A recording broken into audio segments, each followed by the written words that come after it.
lake is 8 kilometres long, it's 83 metres deep, that's the deepest point. If we were here 12,000 years ago, it'd be a large glacier, so if you can imagine, you know what a glacier is? Glacier is like a big river of ice, but you mentioned this valley and half of it was full of ice, you know, the movie Ice Age, but like that. And so what happened is it came down, it was like a big bulldozer. They stopped where the villages. So that's called glacial stops. And that's why, you know, if you build a house up in the village, big boulders, big rocks, glacial rocks.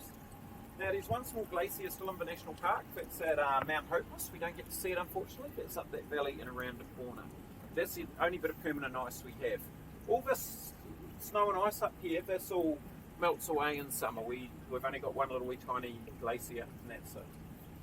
Now this mountain range here is the St Arnaud range, or St Anal range if you're French. The good old Kiwis though, we go St Arnaud.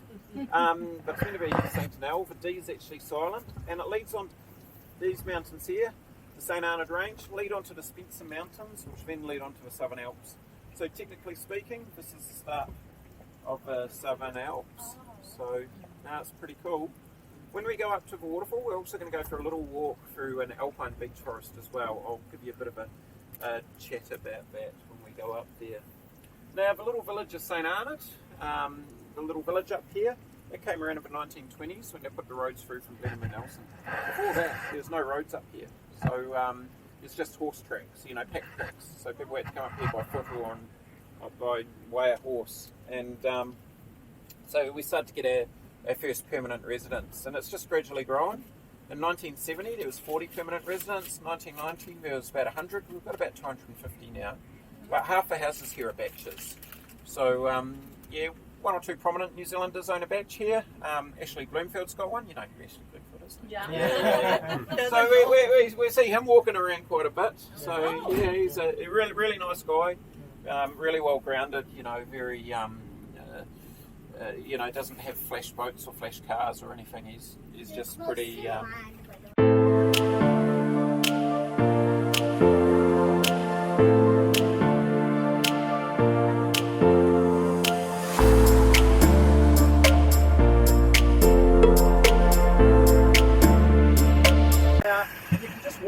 Here, and it's about sort of knee deep, not that you'd want to because it's pretty cold, but when you get to Westport, like it's a big river and sort of ocean going ships come into it. Now we're going to, this is basically one end of the lake and we're going to go all the way to the other end of the lake, so it's 8 kilometres up to the other end of the lake, so we're going to see the whole lake. Now in 1846 there's a famous explorer called Charles Brunner, and there's a lake in the west coast named after him, also this peninsula. And he had a Maori guide called Kihu. And they camped at this bay, they had a few weka, type of native hen, and ate a few eels. And then they followed the river down to where Westport is. And of course Westport wasn't there in those days. They went exploring for 18 months. Now, yeah, it was pretty tough going. They nearly starved to death, but Kihu was very good at bush medicine and very good at foraging as well. So he managed to look after Brunner. But on the way back, Brunner actually had a small stroke. And he was quite a young man. He was only about 28 years old, you know, so he wasn't very old at all. And Kihu managed to get him all the way back to Nelson. But there's two sides to the story. Because what happened is, when Brunner wrote his biography, he neglected to say that Kihu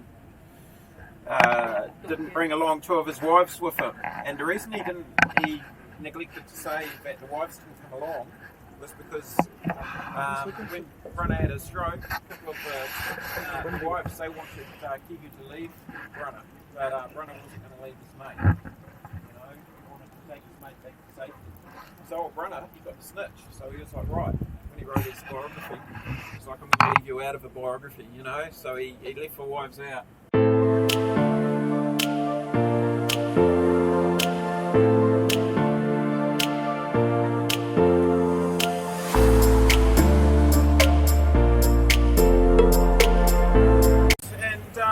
It's 1,421 metres high, so it's, you know, it's not super high, but you've got to remember we're at 2,000 feet above sea level here, or 620 metres, so we're quite high up anyway. Yeah, but you'll notice that if you look over here at the St. Arnaud range, you see all the trees are all big and mature, and this mountain range here, but you know, it's a bit scrubby. There's a lot of barren places, a lot of barren, you know, it's a lot of bare rock and. There's a lot of clay. Yeah, well, I wouldn't say clay, but you know, it's a bit more. The bush is a bit more sporadic. And what happened here was 1887. So 1887, what's that? 134 years ago. There was some men, and they thought, man, what a great place. We'll board a billy. We'll have a, you know, we'll have a brew. And the little billy fire got out of control, burnt all the bush. Oh. True story. Oh. Now, what happened is the year before there'd been a big storm, and a lot of the trees had fallen over. So, and then they'd had a drought, so the trees were all dry. All the dead trees were dry. So when these guys had their, when these men had this little billy fire, of course it just took off. Now the local farmers, and there weren't many of them in those days, they thought, man, this is pretty good. You know, we'll stick some animals up here to graze over the summer months. Now all the trees are gone. But, you know, to be honest, they're flogging a dead horse, really. And they grazed up here for many years. So, look, there's 3 reasons why it's taken so long for it to regenerate. The first one is, you know, the farmers put animals up there to graze, just sheep. And the second one is, this is all glacial, so there's not much nutrients in the soil.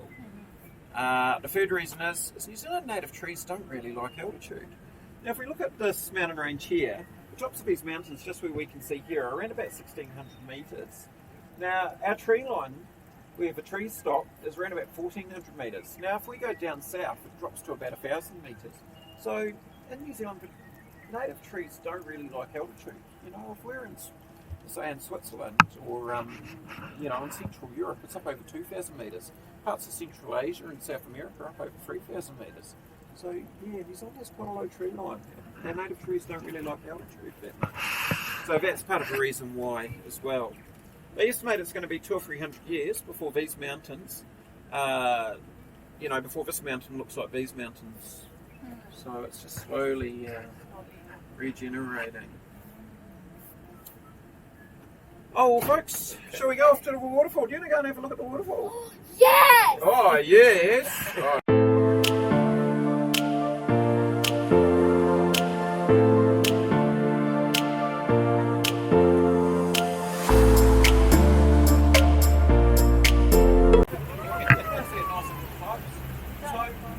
The waterfall, it's called the Whiskey Falls. What is it? It's called the Whiskey Falls.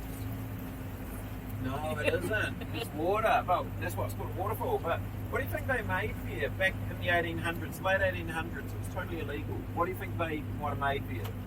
Whiskey. Whiskey, yeah. So what happened is there's some men, they thought whiskey's a drink that some daddies like watching, or some granddaddies, normally granddaddies, when they're watching, they like drinking it when they're watching the rugby. But anyway, it's called the Whiskey Falls because back in late 1800s, that's right, 1890s, there were some men, and the story goes that they had an illegal whiskey stall here. Like you weren't meant to have whiskey, you know, you weren't meant to be making alcohol illegally. In fact, parts of New Zealand had prohibition around that time, and so they had this illegal whiskey stall out here, out in the bush, long way from everybody. Got to remember, in those days, there's no village. And the story goes, they're bootlegging it, which means they were sending it illegally to the west coast, and all the coal miners and the gold miners and the timber millers and the farmers. They loved it. What's that? But someone told the police, and of course, in those days, it took the police about 3 or 4 days to get out of here. Oh. You know, because there's no roads. Yeah. On the There's no village.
fire was 1887.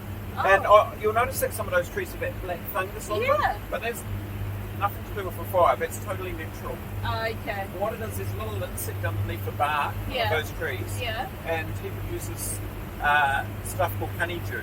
Okay. And the honeydew falls off, Yeah. and there's sometimes little threads that come out of it. Yeah. The Yeah. honeydew comes out, and it falls onto the tree, and it goes black. Oh, And that's why it's black. So, yeah, I mean,